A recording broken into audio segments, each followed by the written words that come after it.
So I've been hearing a lot about this H-Rot game. H-Rot, whatever. A boomer shooter many have been touting as Slav Quake. And when the internet starts using Slav as an adjective, you never really know what you're gonna get. Especially when you look at all the videos talking about this game and, is that a horse with a gas mask? We've got a boomer shooter set in 1986 Czechoslovakia, what is now modern day Prague. And the only other game I've played set in Prague to my knowledge was Deus Ex Mankind Divided, so if I'm being honest, I have no idea what to expect going off of this game's setting. All I know is that Chernobyl happened in 1986 and the Czech were hit pretty hard by those radioactive winds, so I think we've got one of those horrors of Chernobyl sort of stories with mutants and abominations, maybe even a bulldozer or two. The game is very vague on its story and premise, and that's clearly on purpose. We're never told what goes down in Proto-Prague yet this time, and it's sort of left up to the player to uncover the mystery that isn't really able to be uncovered quite yet because at the time of writing this review, we've only got episode 1 so far. I wasn't following this project very closely, but I'd be lying if I said I wasn't intrigued. But I didn't even know when the game was set to go into early access until it was already out. The Quake inspirations are very apparent, from the reskinned grenade-throwing ogres to dropping walls of monster closets upon picking up keys. And that's ignoring the obvious 50 shades of beige. If you showed a screenshot of this game to someone, they might even think it's a Quake mod. This was at one point close to becoming a New Blood published venture, and at first glance it seems right at home for the publisher, but from what I've seen from Twitter exchanges, Big John himself promised to promote the game if it were to ever release without even publishing the games themselves. I was very impressed with the options and settings available, letting you customize the size and position of your character's view model, which is very nice. Though these other settings are a little too vague. The FOV slider doesn't even give you a numerical value, so I just had to eyeball it till it was just about right for my liking. At one point I got a bit motion sick playing this, and I rarely get motion sick playing non-VR games, so I think the FOV was to blame. I've played through the campaign twice on normal, but I'm gonna go in on hard for this video, which took a bit longer to get used to than I'd like to admit, but I got the hang of it by the final level, which we'll talk about later on. Anyways, kiss me, Gustav. Alright, starting off with our E1M1, Cosmonautu Station. Don't expect any proper pronunciations, alright? I struggle even with my first language. We get familiar with the recurring mechanics, turning valves to open doors or affect the environment, shoot electrical boxes to open certain doors. There's cracks in the wall akin to some build engine games that you need explosives to open, and this one rewards you with a submachine gun. Good at mid-range, but not too accurate at long range. You start off with a pistol, and you get a standard combat shotgun pretty early on, which remains decent for picking off these smaller goons, and I especially love their little gremlin noises. Be careful not to underestimate these guys. They're fine on their own, but in groups, they can still be a bit of a threat. The environments have a lot of love put into them, regardless of all the not sepia tone. Lockers can contain food and ammo, radios blare unnerving static, and spinning lights give that feeling of disaster. And toilets can be destroyed. You're going to be replenishing your health with some high-end delicacies, like cans of blood and fat, as well as semi-skimmed milk. Oh god, why does it crunch? It really nails the atmosphere of a dreary post-apocalyptic Slavic setting that understands the tone while also not taking itself too seriously. You'll meet these thick boys pretty early on. Those Quake Ogre reskinned enemies I mentioned earlier, they hurl grenades and are pretty good at keeping you mobile. Now, one thing you've probably noticed are the keys, where Hrot boasts 3 colored keys for specific doors, much like every other game of its kind. It's more like Shadow Warrior than Doom, though instead of primary colors and whatforth, we've got gold, silver, and rusty, which on its own isn't anything new but feels appropriate. However, in execution, I think that they could have been saturated a bit. I'm unsure if it's any kind of post-processing color correction or if it's the actual textures, but they sort of blend into similar colors to really know which key is which at times, though this is only a problem later on.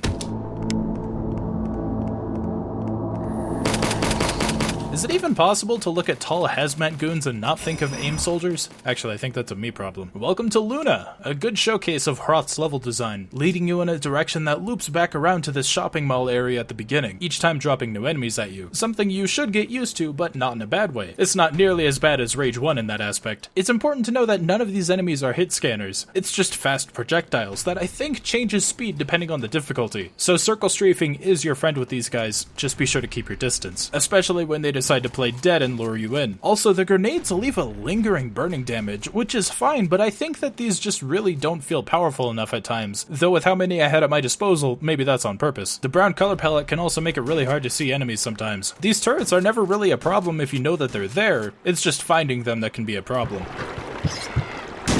Is that a chimp with an explosive barrel? Oh, I think that was a person. Was.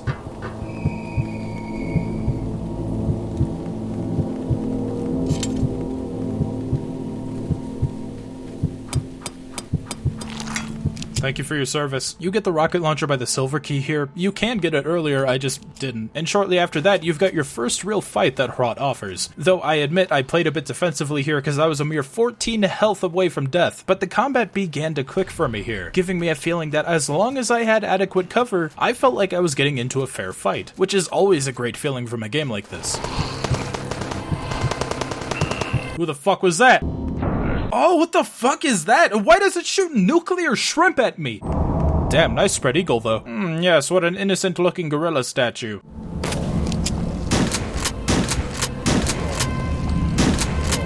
I have no words. Frankly, the idea of fighting the love child of a Mancubus and King Kong was not what I signed up for here, but I'm not regretting anything. He's a fun little mini-boss. His attacks are properly telegraphed, albeit with some hard-to-predict projectiles, but I never felt like I was at a disadvantage here. What I did feel disadvantaged at, though, was the swan structure. Using it to ride up to grab these secrets here, yeah, I'm good. I gave up after a couple tries. The physics just feels wrong.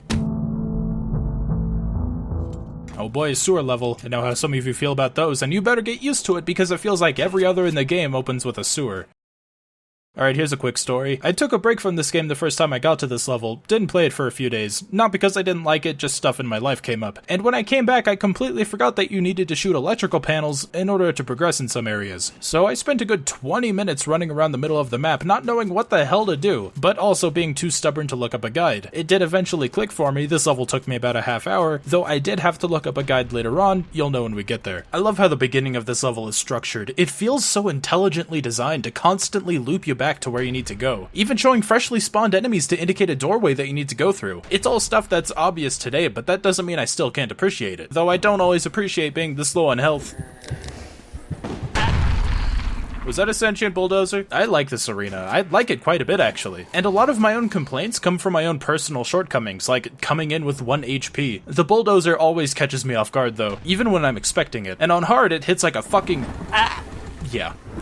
Jesus, is the military after me now? This guy's really good at keeping you pinned behind cover, so be sure to move around open spaces and you should be fine. You're not going to be seeing a lot of these guys anyway. Sequence complete. That's a nice callback. Oh my god, what are you? Y'all make me feel like Daredevil, because when you hit me, I can't fucking see. No, bad dog!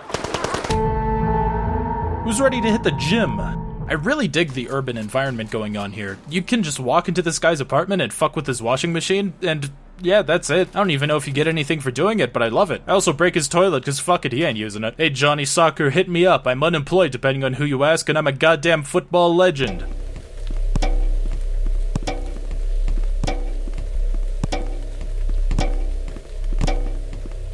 This moment right here is what made me look up a guide on my first playthrough. I didn't even notice this tiny switch on the inner wall of this room to open the gate at the end, and in retrospect, it seems kind of obvious. I initially directed this at a complaint at the art direction, but now I'm realizing maybe I'm just an idiot. Any of you have memories of jumping over those horse benches in gym class? Yeah, well now in Soviet Prague, the horse bench jumps you.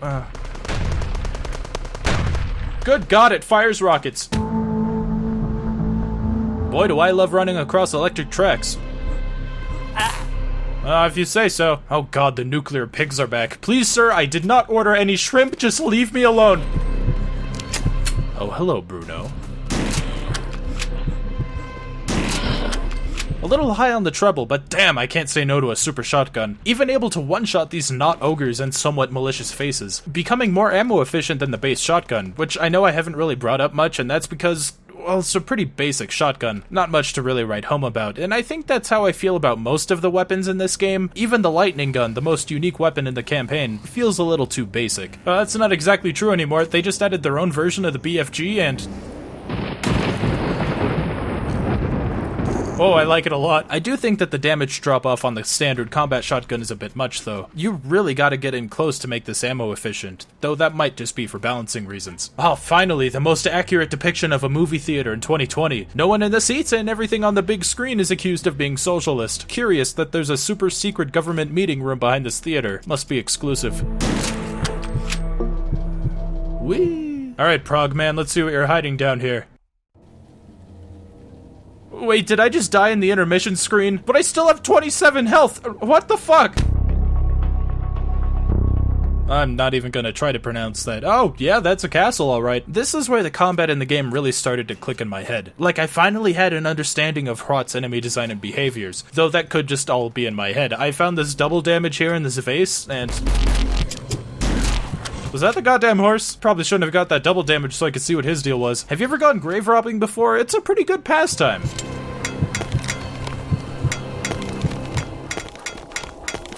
Oh god, I'm so sorry, I'll put it back. I had a tough time with these spider fucks until I realized that I could just equip my sickle and circle strafe around them until they all turn into red mush. Yeah, we've got a sickle for our melee weapon. Again, this would have been right at home with New Blood, though this one... Oh, there's that goddamn horse. Are you serious? I'm starting to think that this guy was added to the game just to be laughed at, and I applaud them if that's the case, because damn, it's working.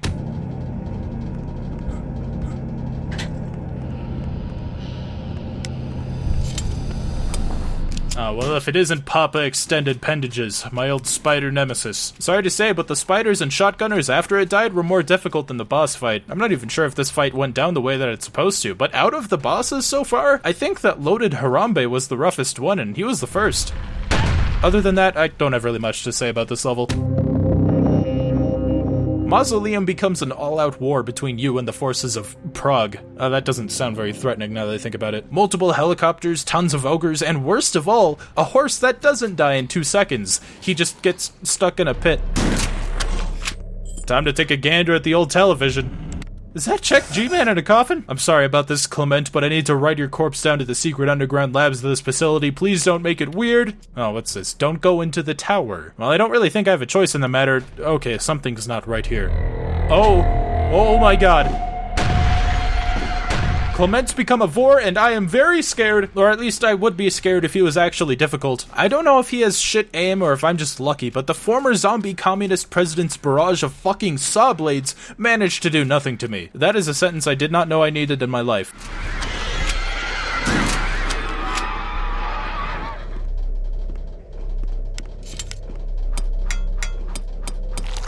If you're looking for an explanation in the post-episode text crawl for what the hell you just witnessed, don't, unless you're really hungry, because this is just a recipe for beef stroganoff. It's not even the good kind with mashed potatoes or pasta, it's just the beef. Please. Oh god, please escape.